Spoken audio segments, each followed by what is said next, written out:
Hello বন্ধুরা, সবাইকে জানালাম শুভ দুপুরের শুভেচ্ছা। আর দেখো, আজ অনেকদিন পর পাঁপড়ওয়ালা কাকা আসছিল। তো দেখো, তার কাছ থেকে আমি অনেকগুলো পাঁপড় নিয়েছি। এই যে এটা নিয়েছি দুটো, এটাও আলাদা ধরনের, এটা একটা নিয়েছি। আর এই দুটো একই, শুধু কালারটা আলাদা আলাদা। তো ভাবছি একটা ভাজবো, এটাই ভাজবো ভাবছি। তো বন্ধুরা, আজকে বিশেষ কিছু রান্না করছি না, কেননা আজকে এক জায়গায় যেতে হবে। তো কি রান্না করছি তোমাদেরকে দেখাবো। কোথায় যাব এখন বলছি না, কেননা আমি পরে তোমাদের সঙ্গে শেয়ার করব সেখানকার ভিডিও। যাচ্ছি আমার পার্লার বাড়ির দিদির বাড়ি, ওর বাড়িতে প্রোগ্রাম আছে। কিসের প্রোগ্রাম আছে সেটাও তোমাদের সঙ্গে অবশ্যই শেয়ার করব। সকালেই যাবার কথা ছিল, কিন্তু যেতে পারলাম না। সকালেই ডেকেছিল দিদি।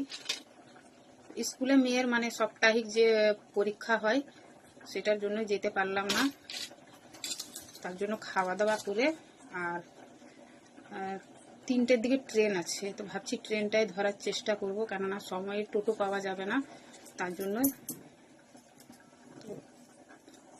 আজ কি রান্না করছি চলো দেখে নাও, কেননা বেশি রান্না বান্নার ঝামেলা করলে যেতে পারবো না তাড়াতাড়ি, আর মিস করলেও হবে না, যেতেই হবে। তো চলো তোমরা দেখে নাও আজকে আমি কি রান্না করছি। তো এই যে দেখো বন্ধুরা, আমি ফেনা ভাত বসিয়েছি আর ওর মধ্যে আলু দিয়ে দিয়েছি। আর এদিকে দেখো তেল গরম হতে দিয়েছি, তো পাঁপড় ভাজবো। এই যে দিয়ে দিলাম পাঁপড়, পাঁপড়টা ভেজে তুলে নেব। আর এর মধ্যে আলু ছানাটা করে নেব, পেঁয়াজ লঙ্কা দিয়ে একটু ভেজে নেব।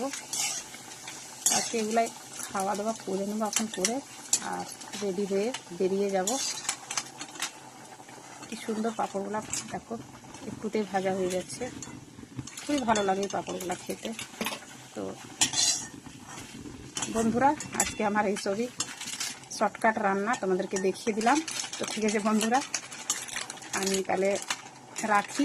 আমার পাঁপড়টা ভাজতে অসুবিধা হচ্ছে, এক হাতে ক্যামেরা করছি, উড়ে যাবে। তো সবাই ভালো থেকো, সুস্থ থেকো, সবাইকে বাই বাই।